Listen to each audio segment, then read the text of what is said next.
Hello everyone, आज हम पढ़ेंगे पक्व शोफ के लक्षण। तो शोफ की जो 3 अवस्थाएं हैं, यानी कि आम शोफ, पश्चिमांश शोफ और पक्व शोफ, उसमें से आम शोफ और पश्चिमांश शोफ को हम ऑलरेडी पढ़ चुके हैं। आज हम पढ़ेंगे पक्व शोफ के लक्षण, यानी कि जब शोफ पूर्ण रूप से पाक हो जाता है तो उसके क्या सिम्टम्स होते हैं वो आज हम देखेंगे। तो ये कहाँ वर्णित है? ये शिशु संहिता के सूत्र स्थान के अध्याय नंबर 17 के श्लोक नंबर 9 और अध्याय 17 का नाम क्या है? आम पक्वैषणी अध्याय, उसमें वर्णित है। तो पक्व शोफ के क्या लक्षण है वो हम देखते हैं। वेदना उपशांति, जब शोफ पूर्ण रूप से पाक हो जाता है तो वेदना की शांति हो जाती है, यानी कि पीड़ा यानी कि पेन जो होता है वो शांत हो जाता है, यानी कि पेन डिसअपियर हो जाता है। पांडुता, पांडुता मतलब येलोइशनेस, तो जहाँ शोफ है, शोफ की जो लोकेशन है वहाँ पे येलोइशनेस आ जाती है। फिर है अल्प शोफता, शोफ अल्प हो जाता है, यानी कि शोफ का जो उभार होता है वो कम हो जाता है। बली प्रादुर्भाव, बली मतलब झुर्रियाँ, त्वचा पर झुर्रियाँ पड़ जाती है, यानी कि जहाँ शोफ है वहाँ पर उस लोकेशन पर रिंकल्स पड़ जाते हैं, झुर्रियाँ पड़ जाती हैं। त्वक परिपुटन, त्वक मतलब स्किन यानी कि त्वचा, परिपुटन मतलब फट जाना, उसमें त्वचा में दरार पड़ जाती है, यानी कि क्रैम्प्स पड़ जाते हैं।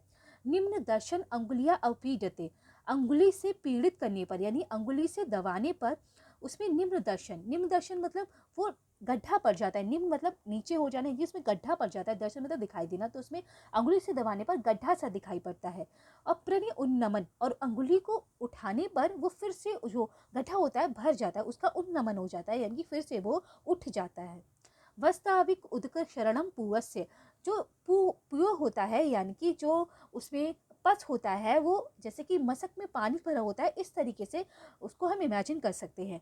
प्रपीड़िते एक अंते अंते प अवपीड़ते, तो अगर एक अंत में हमने पीड़ित किया, अगर एक अंत को दबाया, एक शोफ का जो लोकेशन है उसके अगर एक एंड को दबाया तो जो पू है, जो पस है, वो दूसरे एंड पे इकट्ठा हो जाता है। तो जैसे कि मशक से पानी भरा हुआ होता है, उसको एक तरफ दबाते हैं दूसरी तरफ इकट्ठा हो जाता है, उसी तरह उसी पानी की तरह जो शोफ में पू होता है यानी कि जो पस होता है, वो अगर एक साइड को दबाएंगे तो दूसरी तरफ इकट्ठा हो जाता है। मुहुर मुहुर तोदा, बार बार उसमें सुई चुभोने जैसी पीड़ा होती है।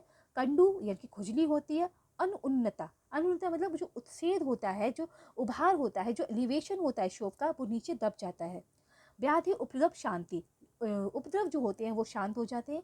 भक्तम अतिकांक्षता, खाने की इच्छा होती है। तो ये पक्व के लिंग है, यानी कि जब शोथ पक जाता है तो उसके लक्षण हैं।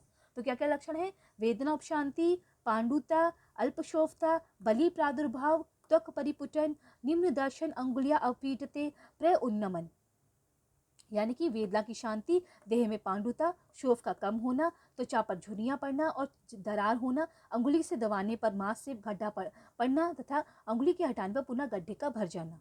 वस्ताव विवोदक शरणम पूवस्य प्रपीडते एकम अंत अंते व अपीडते मुहुर मुहुतोदा कंदूर उन्नता व्याधिर उपद्रव शांति भक्त अभिकांचता पक्वम लिंगम। अंगुली से एक तरफ के भाग को दबाने पर मशक से भरे हुए पानी की तरह के भाग का प्यो संचरण के दूसरे कोने पर प्रतीत होना, बार बार सुई चुभोने की सी पीड़ा होना, कंडू शोफ के उत्सेद उभार का कम होना, उपद्रव की शांति होना और भोजन करने की इच्छा, ये पक्व शोफ के लक्षण हैं। तो गाइस, ये थे पक्व शोफ के लक्षण। तो इस तरह हमने आम शोफ के लक्षण, पश्चिमांश शोफ के लक्षण और पक्व शोफ के लक्षण, तीनों शोफ के लक्षण को पढ़ लिया। और आचार्य सुश्रुत कहते हैं कि जो इन तीनों लक्षणों को जानता है सच में वही वैद्य है, बाकी सब तस्कर वृत्ति हैं, यानी कि प्राण को और धन को चुराने वाले हैं। तो हमने ये 3 आम शोफ, पश्चिमांश शोफ, अपक्ष शोफ, पक्व शोफ को पढ़ लिया। अब हम वैद्य कहला सकते हैं क्योंकि हम इन तीनों लक्षणों को अच्छे से जानते हैं। ठीक गाइस, अब हम तस्कर वृत्ति नहीं। Thank you guys, have a nice day.